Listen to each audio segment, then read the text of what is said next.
Bonjour à toutes et à tous, c'est Hermès, j'espère que vous allez bien, que vous avez passé un bon week-end. Je vais poster cette vidéo à midi, comme ça je voulais la poster demain mais c'est pas très nécessaire parce qu'on m'a posé plein de questions sur le Discord et sur YouTube, donc j'avais envie de vous y répondre le plus rapidement possible. Merci à tous ceux qui s'abonnent à la chaîne, on est plus de 5000 aujourd'hui, c'est incroyable, une très très belle performance, je suis très surpris de cela, je suis très content en fait de vous apporter un maximum de valeur et de vous aiguiller sur la suite probable de ce bull run qui va reprendre parce que jusqu'à preuve du contraire, la dynamique interne est complètement haussière sur le Bitcoin et ce depuis mars 2021. Donc on est très heureux d'avoir ces structures de bottom de marché historiques depuis plus d'un an maintenant qui sont extrêmement bien maintenues. Malgré des corrections plus ou moins violentes, plus ou moins profondes, la dynamique reste totalement haussière. Je vais répondre à pas mal de questions, on va parler de quelques petites crypto-monnaies, on va parler du logarithme, je vais peut-être gommer aussi un biais psychologique par rapport à la valorisation du gold actuellement. Qui nous propose des nouveaux plus hauts. Aujourd'hui, on est vraiment dans une fourchette haute par rapport à l'indice du gold, de l'or, le métal précieux. Mais je vais peut-être vous gommer un petit biais psychologique quand on le passe en or inflation. On refera un tout petit update très rapide par rapport à comment placer un Fibonacci. J'avais fait une vidéo un dimanche pédagogique. Vous pouvez la retrouver dans la playlist des vidéos pédagogiques des rois du marché. Mais je vais refaire un petit update très très rapide pour essayer de vous aiguiller, de passer et de poser vos fibos le plus simplement possible avec un maximum de bon sens. Voilà pour tout ça, on parle de plein de crypto-monnaies, on en parle maintenant. Allez, mais avant de commencer, je vous invite bien évidemment à rejoindre le Discord des rois du marché. On est plus de 2000 aujourd'hui à échanger, à communiquer quotidiennement, à nous aider à s'entraider sur le Discord. Je le rappelle que chez les rois du marché, on est plutôt long terme, même si on a quand même quelques scalp-up, quelques day traders qui nous rejoignent quotidiennement. On travaillerait, on se focusera plutôt sur de l'investissement moyen long terme. Vous y trouverez à l'intérieur une documentation qui parle notamment de l'investissement moyen long terme et qui permet en fait de s'aiguiller et de s'informer sur des techniques ou des stratégies moyen long terme pour pouvoir gagner en performance et en productivité, notamment sur les marchés financiers, que ce soit crypto ou traditionnel. C'est une dizaine de pages. N'hésitez pas bien évidemment à vous en inspirer, à vous en imprégner pour vous aussi créer votre propre style d'investissement.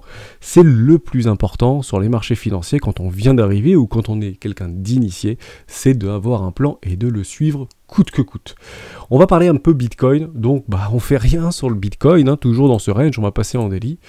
On est sur le bas de range actuellement, donc possible d'aller chercher le bas du range, donc le plus probable maintenant c'est d'aller chercher le haut du range. Est-ce que nous sommes suffisamment mûrs ou pas pour pouvoir le briser par le haut et structurer une magnifique structure de retournement moyen long terme sur un énorme W daily et potentiellement un W weekly? Est-ce que éventuellement il serait confirmé? Oui, tout à fait. Si on vient clôturer au-dessus des 52 000 $, notre semaine ou dans les prochaines semaines, la dynamique redeviendra totalement haussière sur une dynamique de prix. Au niveau de la dynamique interne sur les indicateurs techniques type RSI ou MACD, la dynamique reste juste un peu plus contraire, complètement bullish, bien évidemment. Je vais vous tracer un petit Fibo parce que c'était important d'en rappeler. Où est-ce qu'on trace nos Fibonacci pour essayer de trouver des zones soit de prise de profit, soit des zones d'investissement.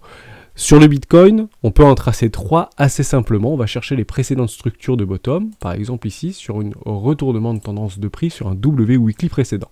Le précédent W weekly était ici, c'est un double bottom, d'accord, en weekly, pour venir chercher notre ligne de coût, juste ici, et on va tracer un Fibonacci jusqu'au précédent top, donc notre précédent ATH. Ici, ça va nous donner en fait des zones de rechargement, des zones d'investissement moyen court terme logique. La dernière zone qui est venue chercher avec ce petite mèche un peu fracassant sur un retracement un peu profond sur le Bitcoin, c'est retrouvé juste ici. Moi, j'appelle ça une zone de rechargement d'achat moyen terme, d'accord. Actuellement, on est en train de naviguer juste en dessous. Il est probable dans les prochains jours de venir peut-être refaire un tout petit tour sur 0,618. Je ne reprendrai pas dans le détail des retracements Fibonacci. On avait fait une vidéo un dimanche. Le reprenant, n'hésitez pas à aller la découvrir. Donc ça, c'est une première zone de rechargement qui est potentiellement réservée ici pour les traders de tendance. On a des traders de tendance qui viennent sur ce marché et qui viennent recharger massivement dans ces zones-là, d'accord. Donc l'objectif pour eux, c'est quoi? C'est de faire de nouveaux plus hauts et de nouveaux profits pour suivre la tendance. Je rappelle, dans un marché, la tendance est toujours notre ami. Si vous avez un doute sur comment, est-ce que je fais dans le bon sens du mouvement parce que je suis plutôt pessimiste sur l'avenir, etc. Tout ça ne sont que des billets psychologiques. On prend du recul, on passe en weekly et on regarde quelle est la tendance long terme. Jusqu'à preuve du contraire, la tendance est totalement haussière. D'accord ? Elle est totalement haussière. On fait toujours de nouveaux plus hauts, d'accord ? Et les plus bas sont toujours plus hauts que les précédents. Ok ? Donc ça, c'était la première chose sur du suivi de tendance, sur du trading plutôt court terme ici. On a une zone de rechargement d'achat. On a la possibilité de tracer un autre Fibonacci sur une précédente structure de retournement long terme. La précédente structure de retournement long terme, elle est ici sur cette énorme W Weekly, ici, d'accord, qui a été confirmée juste là, sur les 10 600 $. On peut venir chercher notre Fibonacci juste ici pour aller chercher un nouveau top de marché, notre précédent ATH. Et à ce moment-là, on va tracer des zones de rechargement d'achat, cette fois-ci plutôt long terme. D'accord ? Est-ce qu'on est venu précédemment chercher cette zone de rechargement d'achat long terme? Donc ici, j'appellerais ça une classe éco, d'accord ? Et on peut avoir une zone de rechargement avec un retracement plus profond, ce que j'appelle moi la première classe, entre les 886 et les 786, qui sont des racines carrées d'ordre fibonaccique, qui sont ici, 618, 382, etc. D'accord ? Donc on regarde dans cette tendance et dans ces retracements de Fibonacci, je tracerai ici une première classe. D'accord ? J'ai bien pris mon petit Fibo ici sur le précédent tome de marché. On peut encore aller beaucoup plus loin. D'accord ? On peut aller chercher des précédentes structures qui vous semblent un peu plus jolies, entre guillemets. Donc on avait ici un magnifique W bottom, ce qu'on appelle aussi chez les rois des rois de trèfle. Hein, c'est clairement ce qu'on cherche. On recherche des rois de trèfle pour poser nos Fibonacci. D'accord ? W weekly, pour nous, ce sont des rois de trèfle. Je peux très bien également tirer mon Fibo juste ici sur mon précédent roi de trèfle. D'accord ? Juste là. Tout simplement. Donc vous voyez que ça ne change pas beaucoup par rapport à Amazon. Encore une fois, chez les rois, on ne regarde pas des prix psychologiques prédéfinis comme 12 000 $, 10 000 $, 15 000 $, 20 000 $. Les prix magiques ou les prix ronds, entre guillemets, ne sont que des prix psychologiques, des billets psychologiques supplémentaires. Nous, on va plutôt chercher des zones de prix et lisser nos achats dans ces zones de prix. D'accord ? Tout simplement.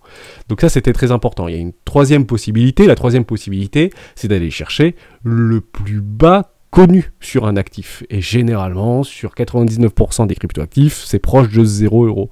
Et on peut le prendre, tout simplement, ici, jusqu'à 0 €. Et on va aller très très loin, d'accord ? Et je vais aller chercher mes précédents bottom de marché historiques depuis la création de l'actif. Ok ? Donc ici, c'est très simple, je vais aller dans les paramètres et je vais mettre 0, tout simplement. Parce que tout indirectement vaut 0. Et là, je peux continuer à retracer mes zones. Est-ce que ça a beaucoup changé ou pas? Non. Les zones de prix n'ont que très peu changé. Et à ce moment-là, vous pouvez imaginer de mettre des petits ordres potentiellement sur des zones très, je vais dire arithmétiques, mais c'est plutôt fibonaccique. Par exemple, sur les 26 406 $ ici, qui reviendraient chercher les 618. Est-ce que c'est impossible qu'on vienne chercher? Pas du tout. C'est complètement possible. Est-ce qu'on peut même un tout petit peu les mécher? C'est totalement possible également. Est-ce que je dis qu'à court terme, on va venir chercher ces prix-là? La réponse est non. Jusqu'à preuve du contraire, la dynamique est haussière. D'accord? Mais ce qu'on remarque quand on vient tracer ce Fibonacci-là, et j'ai l'habitude de le dire dans la vidéo des rois, tant que le premier arrêt qui est représenté par les 3-8-2 tient, le plus logique, qu'est-ce que c'est de faire un nouveau plus haut, d'accord? C'est d'aller faire un nouveau sommet. Je ne dis pas qu'on ne peut pas revenir le chercher pour refaire un nouveau sommet et structurer un énorme W weekly ici, d'accord? Je dis juste que regardez, quand on a eu, c'est un petit peu ce Black Swan il y a un mois et demi, on est bien venu racheter le premier arrêt. Ce premier arrêt a parfaitement été maintenu, d'accord? Donc ça, c'est très important. Donc ça permet de prendre du recul et de se dire, ok, où est-ce qu'on se situe? On va repartir dans les enfers, etc. Non, pas du tout, on est très très loin des enfers. Tant que le premier arrêt tient, c'est totalement haussier, il n'y a aucun souci avec ça. Ce qui avait été moins le cas, si on revient juste au précédent bottom, top de marché par exemple sur notre précédent ATH, ici sur les 65 000 $, on a vu qu'on avait complètement pulvérisé notre premier arrêt et ça avait fait très mal. D'accord, ça avait fait très mal. Là, on était clairement dans une incertitude la plus totale. Et j'avais, moi, mis des ordres ici qui attendaient sur mes 0,618 et un petit peu dans le bas ici, pour pouvoir lisser mes prix et attendre une super structure en W clic si on repartait dans un bear market. D'accord?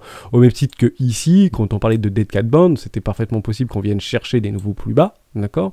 Et jusqu'à preuve du contraire, la dynamique était redevenue haussière avec ce W Weekly. Donc on est bien d'accord que ce M-top ici a été annulé par ce W Weekly. Okay, le plus probable, qu'est-ce que c'est? C'est à ce moment-là de faire des nouveaux sommets, tout simplement. C'est ce qui a été totalement réalisé. Au même titre que ici, le plus logique, c'est de faire de nouveaux sommets. Vous avez donc 3 possibilités pour tracer vos Fibonacci. De 0 au précédent ATH, soit de la précédente structure d'un W en weekly qui représente nos rois de trèfle chez les rois jusqu'à l'ATH, ou pour les swing traders ou traders de tendance, d'aller chercher la précédente structure du précédent W weekly qui se trouve juste ici. D'accord? Tout simplement. Et c'est ici que les traders de tendance placeront probablement des ordres. Et actuellement, on est venu rentrer mécher dedans. Ça a été très fortement racheté. Pour l'instant, on est au-dessus. Donc, on peut très bien y faire un tout petit tour, poser de jolis bottoms en hiver et faire de magnifiques rallyes au printemps. Bien évidemment. Donc, ça, c'était la première chose. De refaire un petit update sur comment placer les Fibonacci.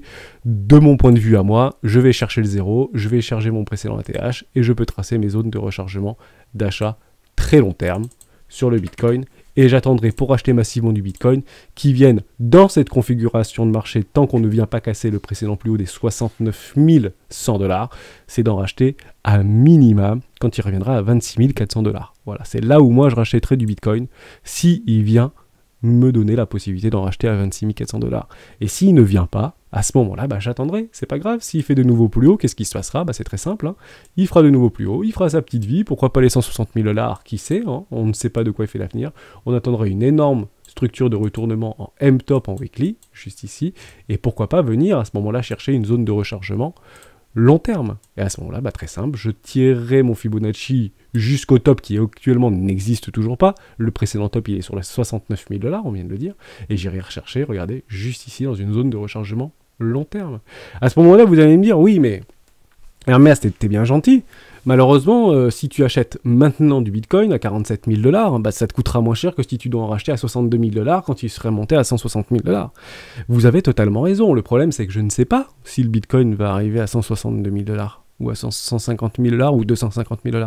J'en sais rien. Ma stratégie m'impose de racheter des cryptoactifs ou des stocks, hein, que ce soit sur les marchés traditionnels ou sur les cryptoactifs, dans des zones de rechargement d'achat long terme. Ça tombe bien, il y a énormément de petites cryptos qui sont actuellement dans ces zones de première classe et classe éco.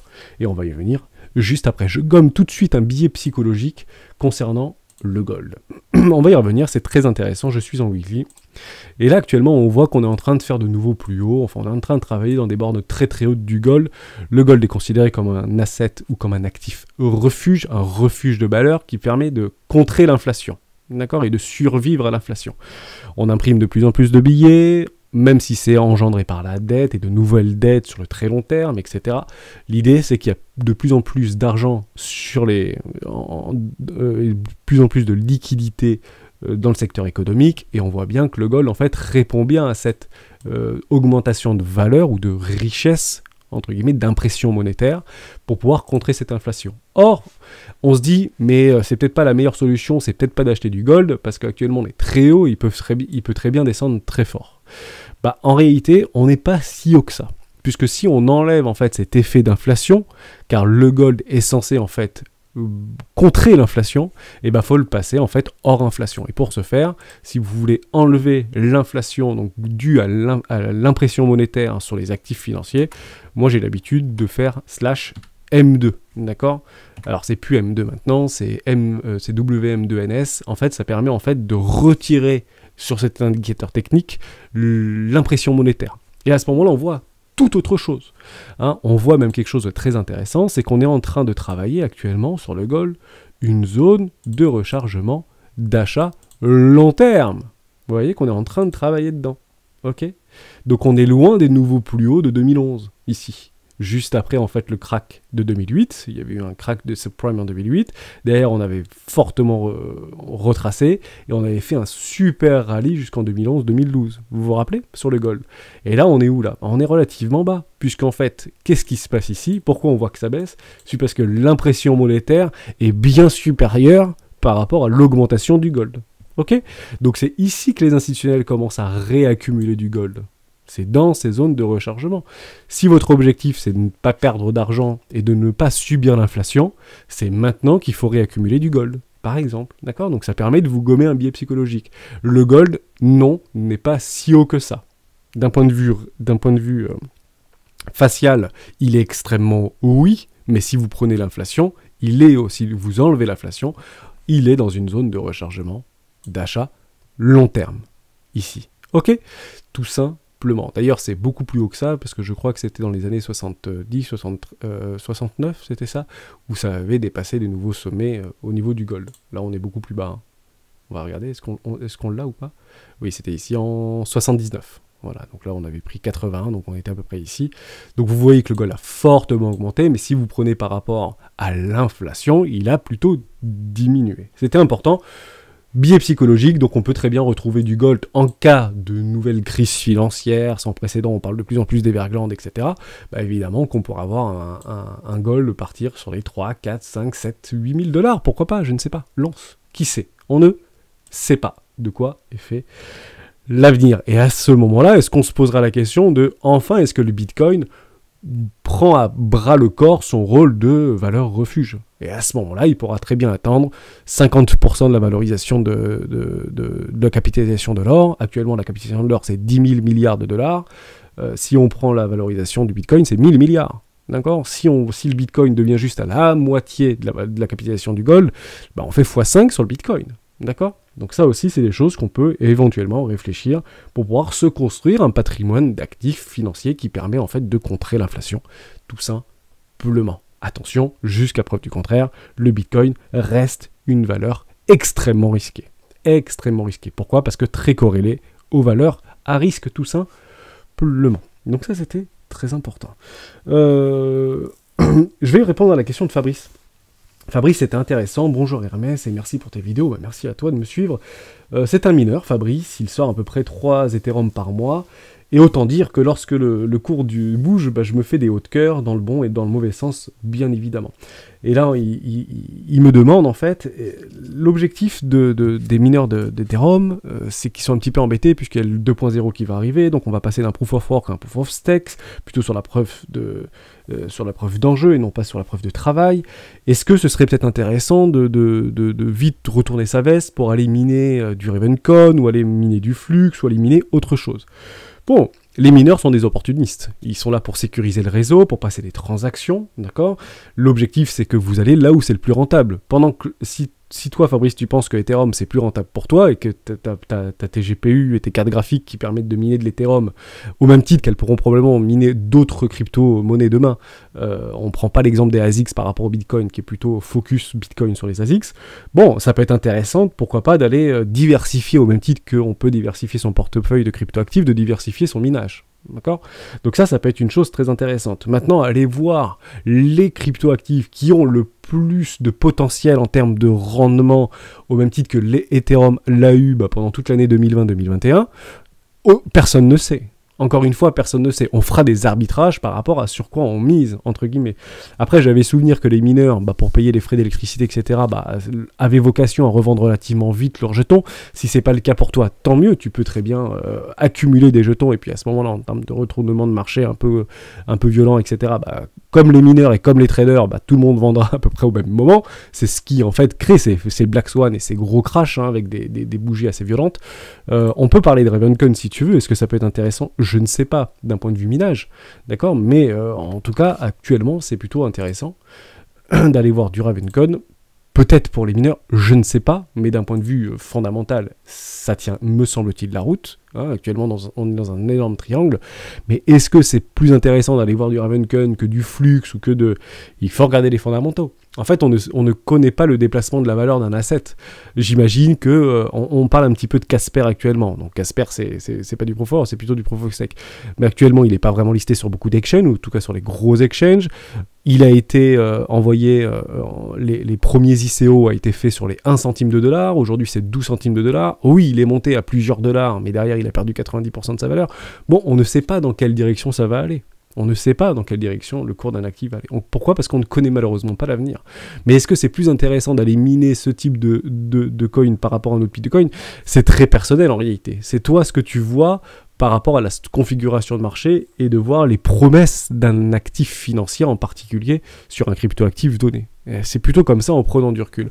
Après, d'un point de vue technique, moi Ravencoin, j'en ai acheté, d'accord, lorsqu'il est venu retourner en zone de rechargement d'achat moyen long terme. Donc oui, peut-être qu'il est intéressant d'un point de vue fondamental d'aller, de passer lorsque le 2.0 sera passé sur Ethereum et il n'y aura plus aucune possibilité de miner de l'Ethereum. Bah, je pense pas pour le coup, je pense qu'on va continuer encore pendant plusieurs années, je peux me tromper, mais je pense qu'on va pas avoir une cassure entre guillemets sèche au niveau du minage, mais bien évidemment qu'il faudra regarder où les mineurs se dirigent. Et à ce moment-là, bah, ça créera de l'engouement autour d'un proof of work, et puis derrière, peut-être que ce jeton va prendre de la valeur parce qu'il va répondre à d'autres problèmes, etc., etc., etc. Donc on va tracer nos zones éco et nos zones de rechargement sur Ravencoin, bien sûr que j'en ai pris, très intéressant. Pour moi, ça a un bon fondamental, etc. Est-ce que ça va répondre à des vraies problématiques futures? Je ne sais pas. Il y a tellement aujourd'hui de cryptoactifs qui répondent à tellement de problèmes différents, divers et variés, qu'on ne sait pas malheureusement les futures pépites de demain. On peut éventuellement miser sur tout et n'importe quoi, mais encore une fois, je pense que le rendement à moyen long terme en misant sur tout et n'importe quoi ne sera pas bénéfique, malheureusement. D'accord? Donc, il faut essayer de bien regarder le fondamental, etc. Moi, je trouve que la valeur se déplace relativement allègrement vers le haut, hein, on ne vient pas casser ses précédents en lot, au contraire, on déplace bien la valeur, on est peut-être en train de travailler sur une forme de parabole sur Ravencoin. Est-ce que c'est intéressant d'acheter du Ravencoin maintenant d'un point de vue trading ou investissement moyen long terme? Pour moi, la réponse est oui. D'ailleurs, j'en ai acheté. Pour un mineur, je ne sais pas. Pour un mineur, je ne sais pas. Si ton objectif c'est d'accumuler et d'avoir un bag énorme de Ravencoin et puis à un moment donné essayer de le vendre quand il sera vraiment au plus haut, en sachant qu'on ne pourra malheureusement jamais vendre un actif au plus haut, ça n'existe pas. Hein, ce sont plutôt des institutionnels ou des baleines qui arrivent à poser les tops de marché qui ne sont jusqu'à preuve du contraire que provisoires. D'accord? Il faudra réellement une structure énorme de retournement. Et comme sur Tesla par exemple, beaucoup de baleines ont essayé à plusieurs reprises de poser des tops de marché et ils n'ont toujours pas réussi. Et on parle de baleines à plusieurs milliards de dollars. D'accord? Donc ça, c'était important. Après, tu me dis Flux. Ouais, Flux, on en avait pas mal parlé avec Dastar. Bon, c'est aussi un mineur de Flux. Il trouve le fondamental très intéressant. L'idée de Flux est intéressante. C'est un peu le web, tu sais, web 3.0. C'est open source. J'ai bien aimé l'idée de Flux. Alors, Flux aussi, hein, qui est en train un peu de partir. On peut le regarder rapidement. Mais je sais qu'il y a beaucoup de mineurs qui commencent à... Ouais, ça vient d'être listé, c'est intéressant. Ça part un petit peu en l'air, bon, c'est super. Voilà, donc il continue ce nouveau sommet. On en parlait il y a peut-être 2 ou 3 semaines quand c'était vers les 1$. Bon, ça a déjà encore doublé. Les traders de continuation tendance font leur taf, donc c'est une très très bonne nouvelle. Hein. Il n'y a aucun souci. On refait des W weekly ici, dans un énorme W weekly juste ici. On vient de clôturer au-dessus du précédent sommet, donc c'est magnifique. Ils peuvent continuer à faire sa petite vie. Est-ce que c'est ici qu'il faut acheter du flux? La réponse est non, c'est beaucoup trop tard. Hein, terminé pour les investisseurs, traders, etc. Nous, on attendra plutôt que ça revienne en zone de rechargement d'achat long terme, ici, si je tire mon Fibo, bah, extrêmement simple, d'accord? On attendra un joli retour juste ici, en classe éco sur Flux. Est-ce que pour toi, c'est intéressant de miner du Flux? Je pense que oui, puisque toi, tu es là pour miner. Si c'est plus rentable de miner du Flux parce que tu en retires un meilleur bénéfice et tu revends tout de suite tes tokens sur les exchanges, pourquoi pas? Pourquoi pas? Après, j'aime bien l'idée qu'il n'y avait aucune pièce qui avait été préminée sur Flux, etc. On reprend un petit peu l'ADN de Nakamoto avec Bitcoin, avec la création de Bitcoin. Je trouve que c'est sexy, je trouve que c'est intéressant. Je pense que Flux a des bonnes années devant lui. Bien évidemment que j'attendrai que ça revienne en classe éco, moi, pour investir. Si je devais investir dans Flux, c'est ici que je l'aurais fait, moi. Voilà, c'est à peu près ici que je l'aurais fait. Malheureusement, j'ai pas pris du Flux, je ne connaissais pas, tout simplement. Et ça vient d'être listé sur Binance. Donc on va chercher les nouveaux sommets, bah, c'est une très très bonne nouvelle. Probablement que derrière, bah, les baleines prendront leur profit et on viendra rechercher du Flux en zone de rechargement d'achat moyen long terme. Voilà, j'espère que j'ai répondu à ta question. Aucune préférence, c'est surtout toi ta propre préférence, bien évidemment. Et les mineurs sont au-delà en fait de penser à un vrai apport, à créer en fait, sans pour autant parler de créer de valeur, mais à apporter une pierre à l'édifice. Les mineurs n'ont pas un état d'esprit équivalent à celui d'un trader. On est plus là pour construire quelque chose, un mineur construit quelque chose, un trader est plutôt un peu un mercenaire, et un investisseur est plutôt un observateur de développement de flux de capitaux, hein, tout simplement. Donc on n'est pas vraiment pareil, mais on peut très bien faire du trading et de l'investissement tout en minant, parce que ça peut être une passion pour toi, mais à ce moment-là, je pense pas qu'il y ait de bonnes ou de mauvaises cryptos, je pense que c'est plutôt là où les yeux vont se tourner sur des vrais potentiels, et j'irai plutôt taper dans le top 50 ou top 60 des crypto-actifs, plutôt que d'aller miner des toutes petits trucs ou des toutes petits micro-caps que tu ne sais malheureusement pas si demain oui ou non ce sera listé et qu'il y aura qui connaîtront ces heures de gloire. Le risque est trop important, je pense, au niveau des mineurs. Donc c'est pour ça qu'on capitalise plutôt sur des très très grosses cryptos, type Bitcoin, actuellement type Ethereum, et peut-être que Flux ce sera un futur challenger, pourquoi pas. Mais voilà, pour l'investissement, non, pour le minage, why not? Why not? L'histoire est jolie en tout cas côté Flux. Moi je trouve très intéressant d'un point de vue fondamental. Donc ça c'était la première chose. Jérôme qui voulait Jérôme il voulait qu'on parle de la vision logarithmique. Alors vision logarithmique, je gomme tous les billets psychologiques, on fait pas d'analyse technique sur du logarithmique, ça sert strictement à rien. On va travailler sur une augmentation généralement exponentielle d'un prix, d'un déplacement de valeur. L'idée même de faire un logarithmique, c'est de linéariser un déplacement de valeur. Tout simplement une évolution de la croissance. Je prends l'exemple du gold par exemple, on va y retourner. Je le passe en logarithmique, bon bah ça sert à quoi? Ça sert strictement à rien, on voit juste un déplacement de valeur complètement linéaire, d'accord? Donc bien sûr qu'il y a des retournements, etc., et des trucs un peu plus profonds, mais derrière on voit que si on vient très très fortement dans le temps, entre guillemets, dans le passé, bon bah c'est droit quoi, la valeur se déplace complètement, bien sûr qu'il y a des retracements, etc., mais on fait aucune analyse technique sur le logarithmique, ça sert strictement à rien. C'est un joli déplacement de valeur, on peut aussi regarder sur le S&P 500 par exemple, on va le reprendre en logarithmique toujours. Bon, bah c'est complètement croissant, il n'y a aucun problème, on peut passer en mensuel. Voilà, juste ici. Donc on vient de passer d'un point de vue exponentiel, donc on le voit bien, c'est chaotique, c'est complètement rien ici, derrière ça fait des super beaux sauts, ça part dans la lune, c'est là-dessus qu'on fait de l'analyse technique, d'accord? On peut tracer nos zones de Fibonacci, etc., en sachant que ce sont des indices, donc c'est un petit peu différent. Si vous voulez le passer en logarithmique, c'est juste pour linéariser l'évolution de la croissance, donc tout simplement. Vous voyez, c'est quasiment une ligne droite. Formidable, d'accord? C'est ça le logarithmique, mais on fait aucune analyse graphique là-dessus. On peut pas tracer de trade line, on peut rien faire là-dessus, d'accord? C'est juste pour rationaliser et pour que notre œil, en fait, ait une meilleure perception du déplacement de la valeur, tout simplement. C'est juste une représentation linéaire d'un concept, enfin d'une évolution de croissance exponentielle. Tout simplement, voilà. Aucune analyse graphique, bien évidemment, sur le logarithmique, c'est juste très sympa de voir que, en effet, sur le S&P 500, c'est linéaire et la valeur se déplace vers le haut. Formidable. On parle de SNT, c'est Géo qui voulait qu'on parle de SNT. C'est parti. Je vais pas aller là-dessus, je vais aller là-bas plutôt. SNT. Formidable. Status, oui, j'en ai bien évidemment. C'est très intéressant d'investir dans Status, d'accord? Enfin, en tout cas pour moi, c'est mon avis. Bon fondamental, j'avais un petit peu regardé. 300 millions de market cap actuellement, 50% des livrets, 1% des adresses détiennent 90% des tokens de Status. En somme, les 1% les plus riches peuvent faire à peu près ce qu'ils veulent du prix. Ils peuvent très bien reproduire, quand vous avez les tokens en portefeuille, vous pouvez très bien reproduire ce type de mouvement. C'est normal, ce qu'on appelle des climax run. C'est que derrière, quand vous n'avez plus de liquidité, plus de tokens disponibles sur les échangeurs et en disponibilité, les peu d'achats en fait font pumper les prix, tout simplement. Donc je trouvais ça intéressant, ça permet en fait de faire des applications mobiles open source iOS et Android. Bon, c'est magnifique, pourquoi pas? On est bien dans une zone de réaccumulation, déco-classe et première classe juste ici. On vient pas casser les précédents lots. Pour moi, Status, c'est oui, il n'y a aucun problème, on en avait déjà parlé. On attendra peut-être un retour de la dynamique interne qui est actuellement baissière. Sur notre ami Status, d'accord, on a eu cette structure de retournement baissière sur la dynamique interne long terme de notre MACD, qui permet en fait d'analyser des dynamiques internes de prix et de mouvement. Donc là, on est plutôt sur un mouvement baissier. Ce qu'on voudrait, c'est de piéger ce M top ici dans un énorme W weekly, tout simplement. Et si on vient clôturer au-dessus et retour de la dynamique interne, probable que Status nous fasse des très très jolis rallyes.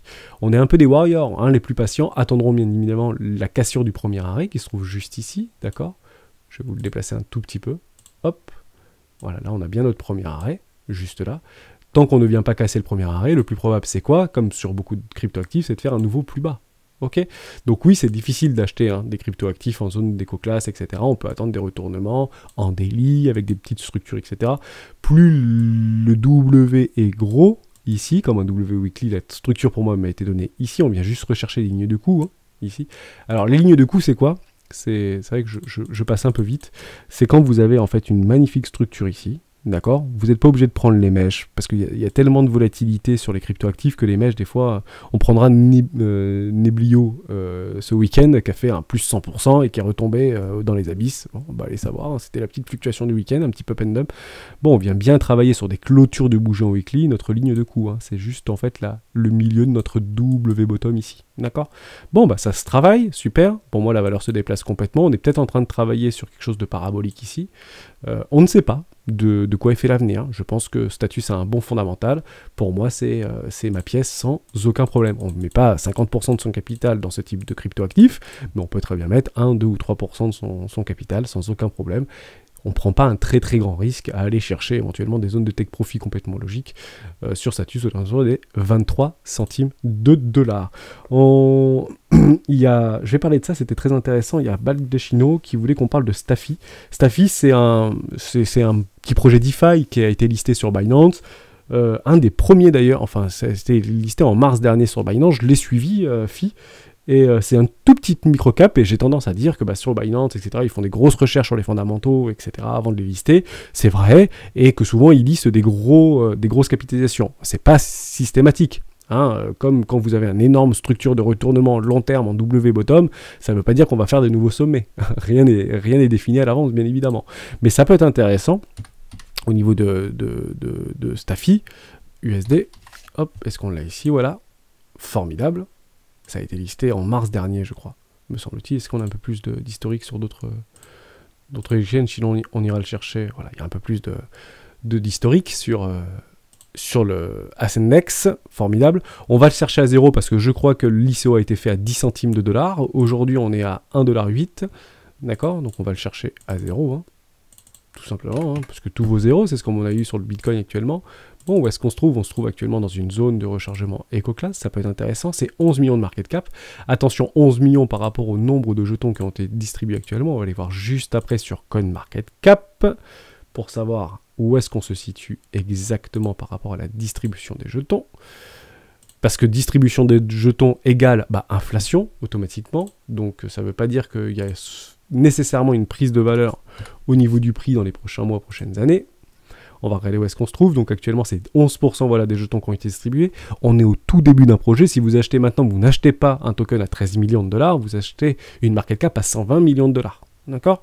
Donc ça, c'est la réalité. Ok? Donc on va chercher, actuellement on est dans le rouge, on est bien dans une zone de rechargement. Bon, c'est comme PancakeSwap, c'est comme SushiSwap, c'est comme Uniswap, etc. Bon, voilà, c'est un petit échangeur, il me semble, Staffy. Je l'avais regardé un peu. Il n'y a pas eu l'engouement qu'il aurait pu avoir sur d'autres tokens. Bon, voilà, hein, voilà. Stacking Finance. Ah, c'est plutôt Stacking Finance? Je me suis trompé sur Stacking Finance, etc. protocole. Bon, je me suis peut-être trompé, c'était peut-être pas le moment, c'est peut-être pas celui-là de l'échangeur. Bon, ok, c'est un peu comme, comment ça s'appelle ah mince, je me rappelle pas. Bon, il y en a plein des trucs comme ça, de stacking. Ça peut être intéressant. Hein, mais pour l'instant, il a pas le vent en poupe, entre guillemets, ou il a pas peut-être la communauté qui regarde. On va aller regarder sur Twitter, je crois que c'est 30 000 personnes ou 100 000 personnes qui le suivent. Voilà, 30 000 personnes. Il y en a beaucoup de petits tokens qui sont avec 30, 40, 50 000 followers. Est-ce que c'est suffisant pour le faire performer? Possible. Hein, un événement fondamental externe comme, je ne sais pas moi, un partenariat avec X ou Y blockchain qui peut faire briller ce type de token, mais et bien évidemment que nous chez les Rois on va plutôt s'intéresser à ce type de choses qui latéralise, hein, qui est complètement horizontal actuellement, on le voit bien, plutôt que d'acheter du Solana qui est déjà sur un 3618 un petit peu qui peut bien évidemment toujours augmenter fortement, mais dans l'idée même de l'investissement, on va plutôt chercher des choses qui latéralisent. Donc oui, très très intéressant, il n'y a aucun problème avec ça, je ne connais pas le fondamental, mais on voit bien que la valeur se déplace, vous voyez qu'on ne vient jamais casser les précédents plus bas, ok, on ne vient pas non plus casser les précédents plus hauts, on est en train de faire une triangle de compression depuis des semaines et des semaines maintenant, on peut très bien partir très fortement par le nord sur ce type de token. J'insiste également là-dessus, très important, prenez vite vos 110%.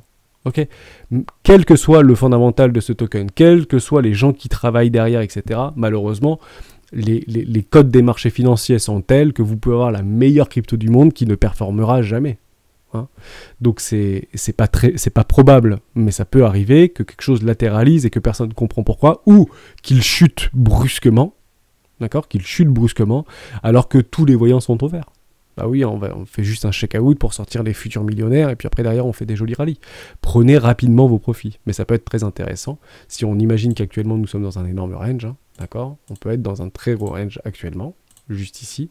On va chercher le haut du range, on va chercher donc le bas du range, on va peut-être revenir sur le haut du range si on met une pièce ici, et que derrière on va chercher peut-être un peu plus bas et on attend une magnifique structure sans casser nos précédents plus bas juste là, bah on peut très bien aller chercher un take profit juste ici, et si jamais on fait une structure avec un énorme retournement de tendance très long terme, qu'on vient piéger ce M-top en mensuel dans un énorme W weekly, enfin mensuel, derrière on peut aller faire du 4, 10, 20, 30 $, pourquoi pas, on ne sait pas, et ce truc va être mis en lumière, et il y aura plein de news qui vont accompagner le prix et la hype sur ce produit, etc. Mais le plus important, c'est prenez vos petits 110%, comme ça vous êtes sécurisé, on sécurise le capital, et c'est génial. On finira avec... ah oui, ce petit truc DeFi. C'est Bastite, j'ai confondu avec CFX. CFX, un peu dans la même idée en fait, hein, si vous voulez. Je crois que c'est un petit token, pareil sur Binance. Qu'est-ce qu'on fait actuellement? Ah oui, c'était intéressant. C'était intéressant ça. C'est Baptiste en fait qui m'avait dit... je vais vous en parler. Très très intéressant. J'ai acheté ce token, mais je crois que je l'ai vendu parce qu'il commence à faire des nouveaux plus bas, etc. Et il y a plein en fait de membres sur le Discord qui viennent me voir et qui me disent ça. Je ne sais pas si c'est toi Baptiste, mais on va parler de CFX. Qu'est-ce qu'on est en train de voir actuellement? On va essayer de chercher un peu plus de structure, c'est génial. Bon, c'est exactement ça qu'on va chercher, hein, d'accord? Est-ce que je trace juste ici ma zone de rechargement? Non, pas forcément sur les 0,6. Je pense qu'on sera plutôt sur 0. Donc c'est FX ici. On va regarder la market cap, c'est Conflux, je crois, hein, c'est ça. Bon, 100% dilué, on est sur une micro-cap, 250 millions de $. On va chercher les plus bas ici sur les 0,08. Donc j'imagine qu'il y a eu des ICO à 0,01 centimes. Souvent les ICO c'est très très bas. Hein. Je fais mon petit parallèle parce qu'on en a beaucoup discuté ce week-end avec Casper qui a vraiment le vent en poupe actuellement. On en parle de plus en plus sur les réseaux. Il y a beaucoup de vidéos qui tournent sur les réseaux sociaux, etc. On est bien d'accord que Casper actuellement c'est 12 centimes. Oui, c'est monté à plusieurs euros, mais ça a été listé. Enfin, les ICO c'est 1 à 3 centimes de dollars. Donc il y a encore des gens qui ont déjà fait du x8 dessus sans aucun problème. Hein, il y a les premiers investisseurs, même s'ils ont levé 100 millions de $, je crois. Donc il y a un vrai travail derrière. C'est les anciens mecs de chez Ethereum qui ont bossé sur le proof of stake, etc. Bon, ça va peut-être répondre un petit peu comme le Litecoin. Vous savez, le Litecoin, c'est un peu la petite sœur du Bitcoin, où il y a plein de choses qui sont développées sur la blockchain de Litecoin avant d'être après mis à jour sur la blockchain Bitcoin. Bah, peut-être que demain, Casper, ce sera la même chose. Peut-être que Casper va créer des choses et que Ethereum demain va suivre comme un mastodonte. Hein, c'est quand même très difficile d'innover quand vous devenez énorme. Prenez le même cas échéant quand dans une entreprise. Quand vous êtes une start-up, vous êtes très flexible, vous allez très très vite, vous pouvez embaucher beaucoup de personnes, vous pouvez lever beaucoup d'argent. Quand vous passez le milliard de dollars de valorisation, bah vous pouvez moins faire les fous. Hein, on va moins vite, on est plus un backpo, vous êtes passé de 30 personnes à 1000 personnes peut-être au sein de vos équipes. On ne peut pas être aussi flexible, aussi agile et aussi habile, d'accord, sur son marché. Ok, donc c'est ça peut être aussi intéressant de le réfléchir comme ça, de prendre l'ensemble de l'univers cryptoactif comme les startups de 2015 ou 2013 en France et en Europe et un petit peu avant, dans les années 2000, après la bulle des .com dans la Silicon Valley, aux États-Unis. Bien évidemment. Donc oui, hein, Conflux, ça peut être intéressant. C'est ce petit exchange type SushiSwap, je m'étais trompé par rapport à la crypto d'avant. C'est clairement ici qu'on va chercher effectivement des achats. Si ce truc t'intéresse, si ce truc a de l'avenir, si les fondamentaux sont bons, s'il y a encore des gens qui bossent derrière, etc. C'est clairement ici. Hein. J'ai vu qu'ils avaient fait nous souhaiter les vœux, donc ça peut être intéressant. Je crois qu'il y a encore des gens derrière hein, qui bossent, il n'y a pas de problème. Voilà, 50 000 followers, ce truc est en train de latéraliser. Pourquoi pas, why not hein, sans aucun problème. Hein. Ok, ça peut être super intéressant. Je ne sais pas. Il faut regarder, il faut prendre le temps de regarder, il faut prendre le temps d'observer. Est-ce que c'est sur Binance ce truc? Ouais, c'est sur Binance. Clairement, si ce truc a de l'avenir, bah c'est maintenant qu'il faudrait mettre éventuellement une pièce. C'est pas ici qu'on met une pièce, hein. D'accord? Malheureusement, c'est contre-intuitif ce que je dis. On est toujours en train de regarder des trucs qui explosent. Ici, on se dit, ouais, il faut acheter, j'ai loupé le train. Il était à 1,25$. Ça pose moins de problèmes aux gens de mettre 1,25$ sur ce type de token et ça pose beaucoup de problèmes de l'acheter à 22 centimes. Alors que c'est plutôt ici qu'il faut acheter. Je ne dis pas que ce truc ne peut pas faire de nouveau plus bas. Je dis juste qu'actuellement, il y a des personnes qui ne veulent pas que ça aille plus bas. Ok, on finira là-dessus, cette vidéo sur CFX. Ouais, très intéressant. Moi, je pourrais très bien... Je vais le mettre en rouge d'ailleurs, mais je crois que je l'avais déjà fait. Ça me parle, ce truc.